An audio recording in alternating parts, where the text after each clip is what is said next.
Good morning, good afternoon, whenever you're watching this. We got a slightly different daytime video for you today. I was sat down and I did a Skype call with my mate Frankie, and it was too good an opportunity to miss, bearing in mind there's lots of stuff to discuss on West Ham. So we chewed the fat, particularly given our loss to Manchester City and our precarious position in the league. You'll have to excuse me, it's my fault that he's slightly off to the side on the Skype call. I'm quite useless at this technical stuff. Anyway, that's coming up right now. Before we do, this video is sponsored by the One Football app. Link is in the description below. It's a football app. It covers all of football, but you can tailor it to your own needs. So you only need to see the West Ham stuff. If that's what you want to see, it's free to download. It's in the link below. Give it a click. Right, anyway, here we go. But I thought while Frankie was on the line, so to speak, I think he needs a bit of, well, we all do, really. It's all right for me. I've done 3 videos on the Manchester City debacle. But I think Frankie might need a little bit of therapy. I think you're going to talk for a long time now, mate. What were your thoughts on that? I was going to give it a different name, on that performance, let's say. Just embarrassing from start to finish. I think Moyes was a tactical genius. I think, you know, the only way that he was going to beat Man City was boring them into submission, so they fell asleep on the pitch, and then we might have had half a chance. He literally set up to do nothing. We didn't. We set up with our couple of banks, 5 across the back, 4 across in front of them. We barely moved. We literally were like statues. And, you know, like you say, you know, people have gone up there twice. They've paid good money to go up there and watch that.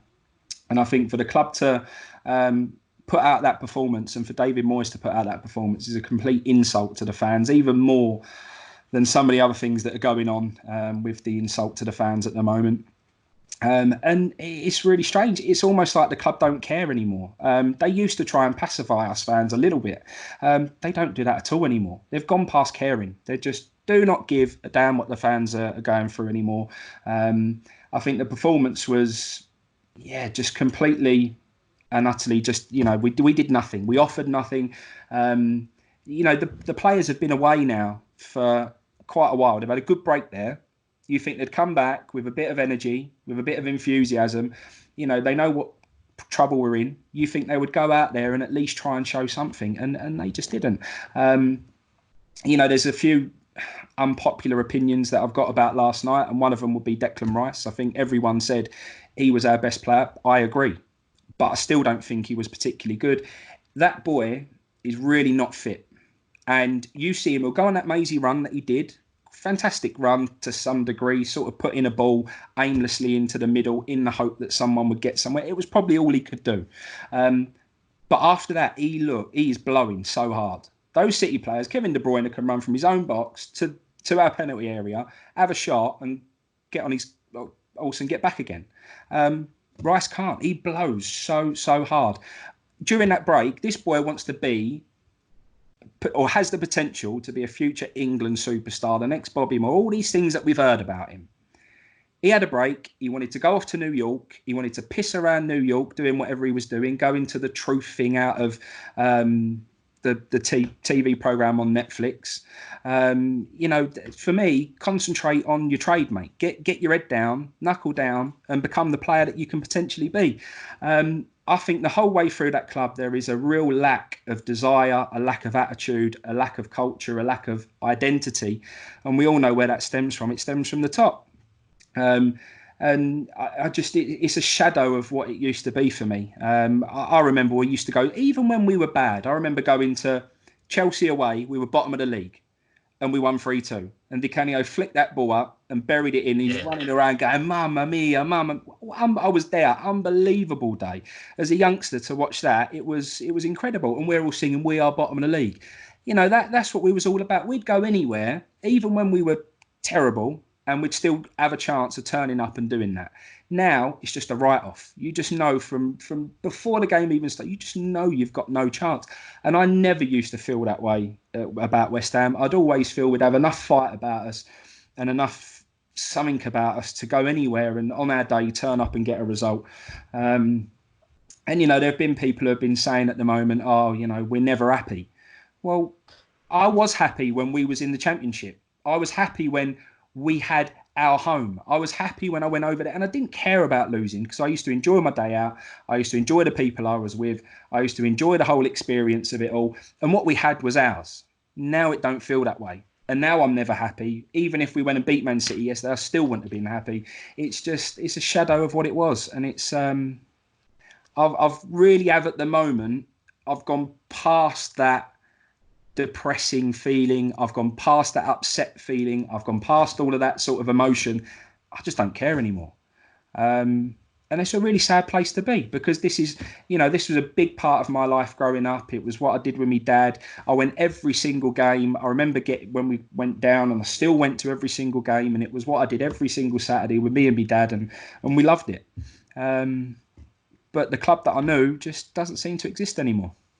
No, I mean, obviously, we're getting off a bit away from the game there, which is fine because it doesn't matter. Because we've done the reviews, you can talk about what you want. But there was a story that came out just before the Man City game, and it was that David Moyes was fuming because he'd got there and there was no scouting data.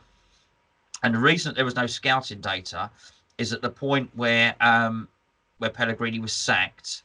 João Pellegrini and Husilos's son, a name I don't know, well, I guess his surname's Husilos, clearly. When they were cleared out their desks, they took the scouting data with them. But how were they able to do that? Because the scouting data wasn't actually scouting data. You got data, your data, you give the impression of something that's on that screen you got next to you as on a hard drive or something like that. It was paper-based system. They took it with us. When David Moyes turned up, we had no scouting there at all. Now that is horrendous. It's horrendous. It's no surprise to people to watch his channel. I've done 2 or 3 videos about the lack of scouting and about the lack of a data analytics centre. I've often used Southampton as an example. Why? Well, because there's no point using Manchester United or Manchester City as an example. I don't expect us to do similar to them. I do expect us to do similar to a club like Southampton. And when you don't collate every bit of data that you've got, when you don't get your scouts to basically get back and then input everything onto the hard drive and then basically log it into some system, it suggests that they're not doing that because there's no system in place. And when you know that there's no system in place, when you know that things at even that level are so bad, there clearly is no structure to the club at all. The way the board is configured, people talk about the boards, and we almost use the word so much now, the word board, that it's used as a word to beat the owners with. Well, a board should be configured very, very differently to that. There should be executive board members, non-executive board members. The board should have people regularly sitting on it, rather than a telephone meeting that's hosted from David Sullivan's house. And there should be people on that board, football people, not just legends like people say, stick to Canio on it. Or no, I mean proper football people, a director of football, a director of recruitment.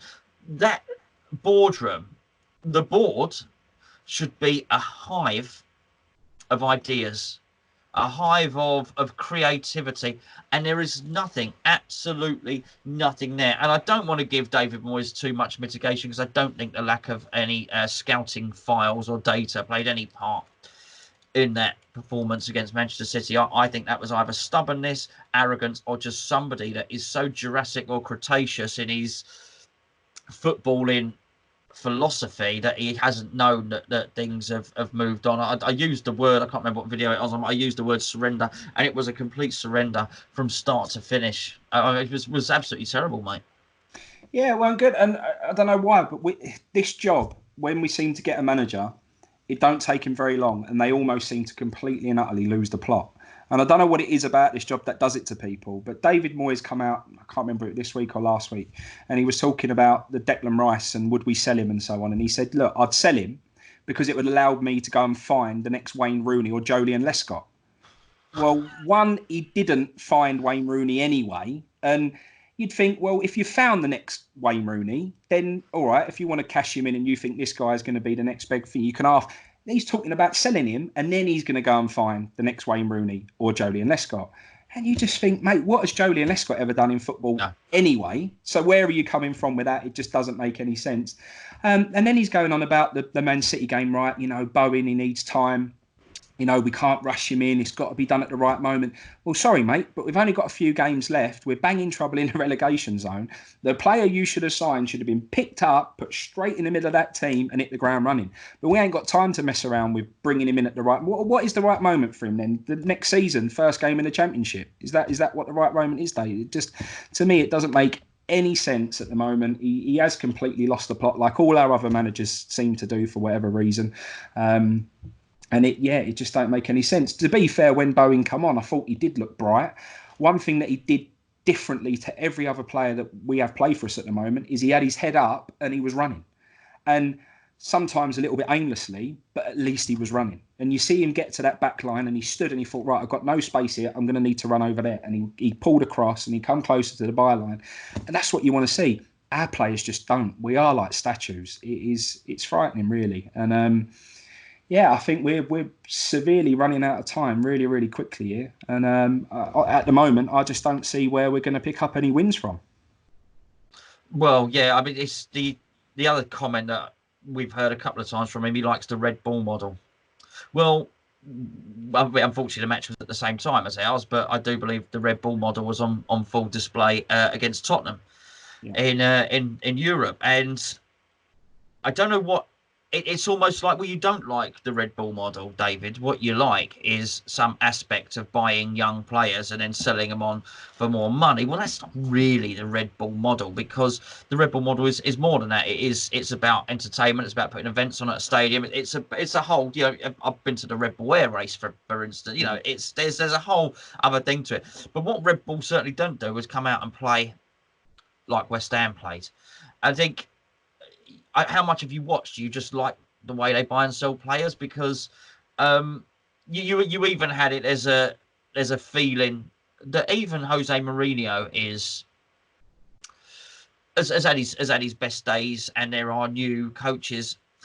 One thing that really annoys me when he came back, and I do find the whole concept of him coming back strange, and I can only use an analogy from what I do, which is, I fit bathrooms. I rip out the old bathroom. The plasterer comes in. He makes it all nice and square, and then we tile it. We put the bath in, and we make a new bathroom. That's what we do. If I sacked my old plasterer because every time he plastered the walls they were wonky, and then I said, right, I'm sacking him because he's no good. I'm going to bring in a new, world-class plasterer who's going to make the walls really straight, and then he plastered the walls wonky as well. At that point, what would you do? Well, I'd find somebody else. I wouldn't go back to the first wonky plasterer and say, oh, I'm going to go back. Maybe be less wonky this time. It's a crazy, crazy thing to do. And you look at what he's doing, and you look at the way he's trying to play. And it just lacks any sort. It's completely consistent. It lacks any sort of ambition whatsoever, and it doesn't work. It doesn't work. He calls himself a winner. Okay, forget it. I understand. It's something that he was saying. It's something that he says in his first press conference. I'm a winner. Well, you're not. But even aside from that, he would probably consider himself to be a defensive manager. It doesn't work. If you've got everybody behind the ball, why are there all those gaps? Mm-hmm. And it wears it like it's some sort of badge of honour that we only conceded 2 goals. We were lucky to only concede 2 goals. The 2-0 scoreline was not reflective of the game. Well, if that's going to be your point, which is we only conceded, it's good for goal difference, well, it nearly wasn't. It very, very nearly wasn't. They should have had a penalty. There was a couple of really big last-ditch tackles, and that was you at your best and just throwing away points. I'm genuinely fearful about what is going to happen against Liverpool. Yeah, I think we all know what's going to happen against Liverpool. They're not going to, Man City. It was like a training game last night. It was just played out in front of, a nothing stadium full of, half empty. Even I can't remember what the commentator was, but he turned around and said, "Oh, that was a lovely warm-up game for the next games that Man City have got forthcoming." That's what it was like, a warm-up game. Is that what we're all about now? We're just there to just let the team have a warm-up against us, and that's it. The West Ham I knew would go and put in a proper challenge in a game like that, let them know we're there. That's the sort of game you want to bring on a John Moncur and go crack in the first minute and go, come on in, let's go. Noble used to have a little bit about that about him, but even that's gone now. And he looks completely lost. He looks like his edge just totally gone from the situation.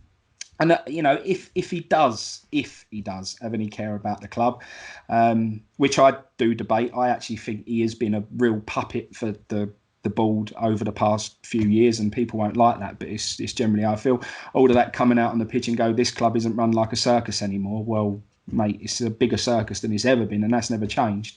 We have got anyone there. We've got no leaders. We've got no characters. We've got no heroes. We have got nothing. And West Ham have always had that within us. I just, with the games that we've got coming up and the Liverpool game, I think the Liverpool game is going to be another, serious scoreline against us. And I think they will go and put a few goals past us. I don't think they'll take the foot off the pedal because Klopp don't allow that to happen. Klopp expects, 100% no matter who they're playing. I think that could be a big old scoreline. The only thing that I think this season could rest on, which could be a massive, massive game, is that Aston Villa game, last game of the season. That could be some event. If either of us have got a win to stay up, what a day that would be. So that's the only thing I'm holding on to, really, is that, the season could come down to that final game, and hopefully that stadium finally gets banged out with all the proper West Ham boys come back and all our fans get back over there and we get behind them, and that could be some event that day if that's what it comes down to. But other than that, we could already be written off and already down and see you later. So, yeah.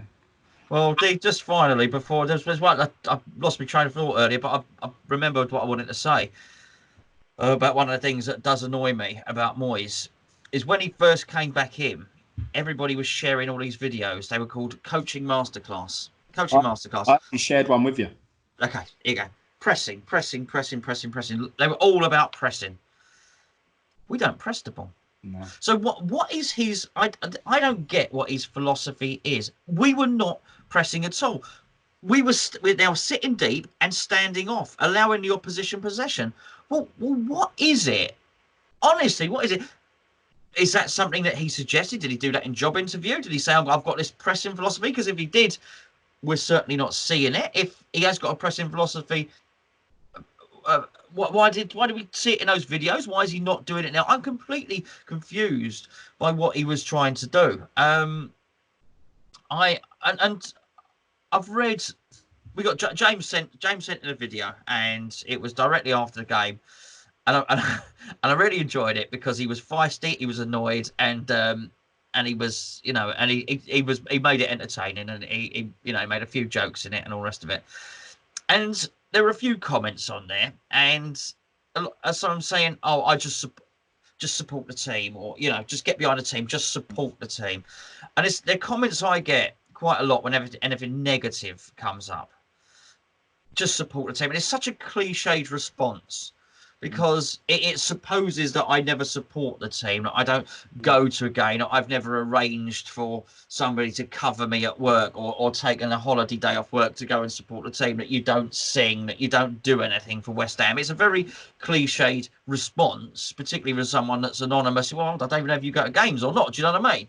And there were plenty of people, if you listen to them on TalkSport and so on and so forth, and the comments in our videos were coming down off the coaches from Man City, who were very, very happy and were very much moaning about what had happened. You're surely not going to accuse them of not supporting the team, are you? But I just think it's very hard. That being said, I think you turn up. I think you sing Bubbles at the start, and you're ready. You're ready to support your team.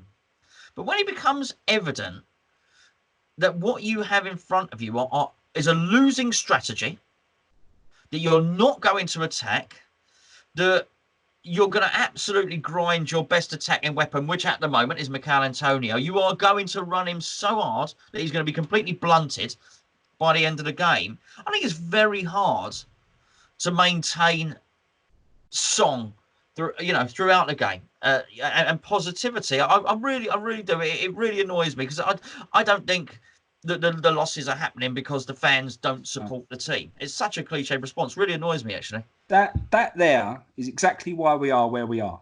That attitude is why we are where we are right now. And I remember being Bolton away, 5-0 down, doing the conga up and down the aisles. And that was when we were still West Ham. And even if we got beat, we would still sing and we would still get behind them because we saw the effort on the pitch. Yep. I don't care if we go and lose 8, 9, 10-0 to Liverpool. I really don't care.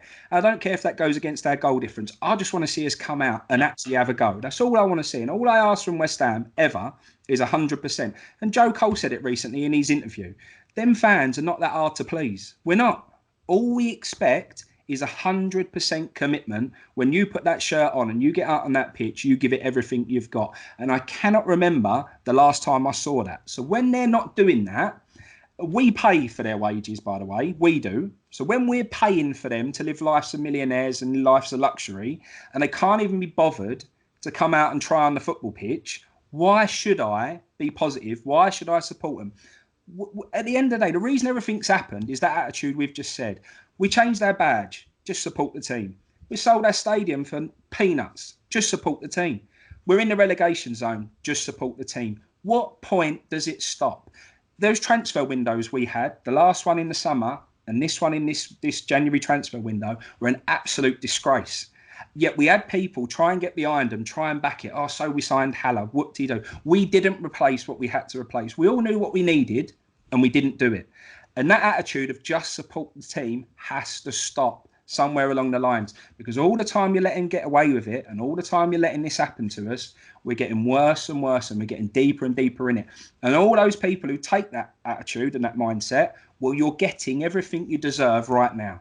You deserve to go down. If you want to accept that window, you want to accept this lack of effort, you want to accept this lack of energy, accept this lack of identity, and you want to accept this poor run into this club, and all of that means nothing, you've just got to support them, well, you deserve to go down. That's a good ending to the video, Frankie, my old son. Very good. I like it. I like it a lot. Right. Okay. Well, listen. Anyway, I think that's us done. We'll be back. Did you enjoy the video, mate? Very good. Yeah, really enjoyed it. Oh, nice to have you on, mate.